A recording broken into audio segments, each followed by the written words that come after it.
বর্তমানে এই উচ্চ দ্রব্যমূল্যের বাজারে কিভাবে চলবে সংসার, কিভাবে কাটবে দিনগুলো, কিভাবে হবে সন্তানের লেখাপড়া, এই চিন্তাগুলো সবসময়ই প্রতিনিয়ত সবার মাথার মধ্যে ঘুরপাক খায়, বিশেষ করে যারা মধ্যবিত্ত, নিম্ন মধ্যবিত্ত এই ফ্যামিলিগুলোর ক্ষেত্রে। আর তার উপরে হচ্ছে বাসা ভাড়া। নমস্কার, আমি লিপি সাহা। হ্যালো এভরিওয়ান, কী অবস্থা, কেমন আছেন সবাই? আশা করছি খুব খুব ভালো আছেন সবাই। আমরাও ভালো আছি আপনাদের আশীর্বাদে, ঈশ্বরের কৃপায়। আর আপনারা যেখান থেকে আমার ভিডিওটা দেখছেন সবাইকে অনেক অনেক ওয়েলকাম। তো যে কথা বলতেছিলাম, আসলে বর্তমান যে পরিস্থিতি, এই পরিস্থিতিতে টিকে থাকাটাই হয়েছে সবচেয়ে বড় মুশকিল। তো আমরা তো এই পরিস্থিতিতে আর হাল ছেড়ে দিতে পারি না।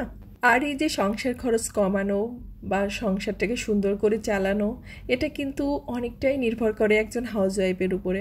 কারণ একজন হাজব্যান্ড বাইরে থেকে কিন্তু অনেক কিছুই এনে দিতে পারে তার সামর্থ্য অনুযায়ী, কিন্তু সে কতটুকু ব্যবহার করবে বা কতদিন ধরে এই জিনিসটা ব্যবহার করবে সেটা কিন্তু পুরোটাই নির্ভর করে একজন হাউসওয়াইফের উপরে।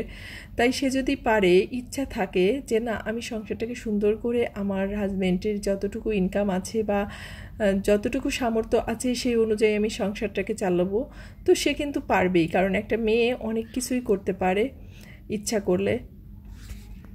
আর একটি সংসারের খরচ কমানোর জন্য আমার মনে হয় একটা সংসার বা একটা পরিবারে যে কয়জন সদস্য থাকে প্রত্যেকেরই সমান অংশগ্রহণ করতে হয়। কারণ প্রত্যেকের বুঝতে হবে যে আসলে আমাদের পরিস্থিতিটা এমন, সে সন্তান হোক, বাবা মা হোক বা ওয়াইফ হোক। আর সকলের সম্মিলিত প্রচেষ্টার ফলেই কিন্তু একটা সংসার সুন্দর হয়ে ওঠে। যেমন ধরুন না, যে আমার পরিবারে 4 জন সদস্য, আমার প্রতি মাসে 4 লিটার তেল লাগে বা 5 লিটার তেল লাগে। তো এই তেলের খরচটাকে যদি আমি মাসের তারিখ ধরে ধরে হিসাব করে ব্যবহার করি, তাহলে দেখবেন যে আমার মাসের তেলটাও বেশি খরচ হচ্ছে না বা আমার তেলের ঘাটতিটাও হচ্ছে না। তো এটা শুধু তেলের ক্ষেত্রে না, সংসারের প্রত্যেকটা জিনিসের ক্ষেত্রেই কিন্তু একই কথা প্রযোজ্য। কারণ একজনকে নিয়ে কিন্তু একটা সংসার হয় না, কয়েকজন মিলেই কিন্তু একটা সংসার হয়, একটা পরিবার হয়, তাই না? তো পরিবারের প্রত্যেকেরই সমান দায়িত্ব থাকবে, প্রত্যেকেরই সমান কর্তব্য থাকবে একটা সংসারের জন্য।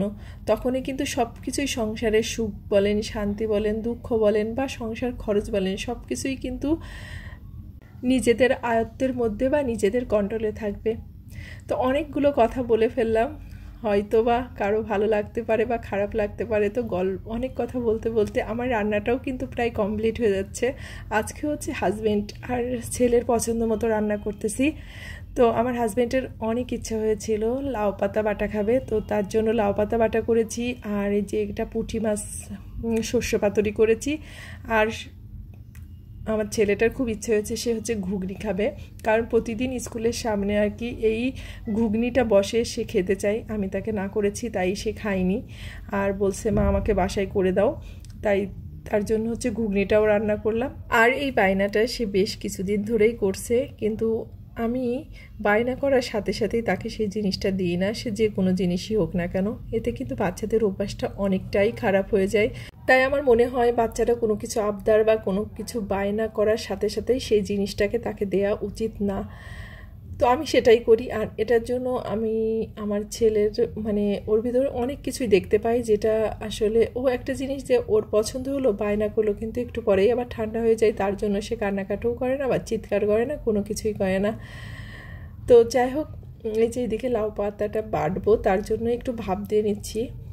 লাউ পাতাটা বাটতে হলে একটু ভাপ দিয়ে নিতে হবে, এর জন্য সামান্য পরিমাণ জল দিয়ে এইটাকে ভাপ দিয়ে নিয়েছি। তো কেউ যদি এই রেসিপিটা জানতে চান তাহলে অবশ্যই অবশ্যই কমেন্টে জানাবেন, আমি শেয়ার করে দেব।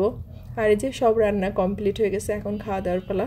তো এই যে ঘুগনি আর যা যা করেছিলাম, তবে আজকে উস্তে আলু ভাজাটা না খুব একটা ভালো হয়নি, কেমন একটা ঘন্ট মতো হয়ে গেছে, কিন্তু খেতে কিন্তু স্বাদ হয়েছিল। প্রত্যেকটা রান্নাই খুবই ভালো হয়েছে খেতে।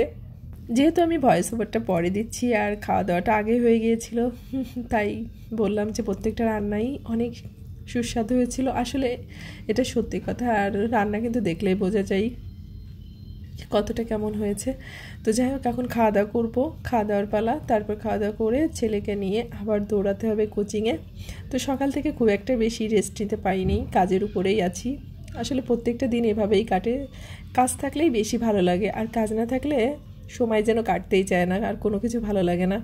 আবার যখন অতিরিক্ত কাজ থাকে তখনও কিন্তু ভালো লাগে না। তো যাই হোক, এভাবেই চলছে আর এভাবেই কাটছে দিনগুলো। তো সবাই ভালো থাকবেন, সুস্থ থাকবেন, আর অবশ্যই সাবধানে থাকবেন। আর ভিডিওটা যদি কোথাও ভালো লেগে থাকে অবশ্যই লাইক, কমেন্ট, শেয়ার করতে ভুলবেন না। ভালো থাকবেন সবাই, দেখা হচ্ছে নেক্সট ভিডিওতে।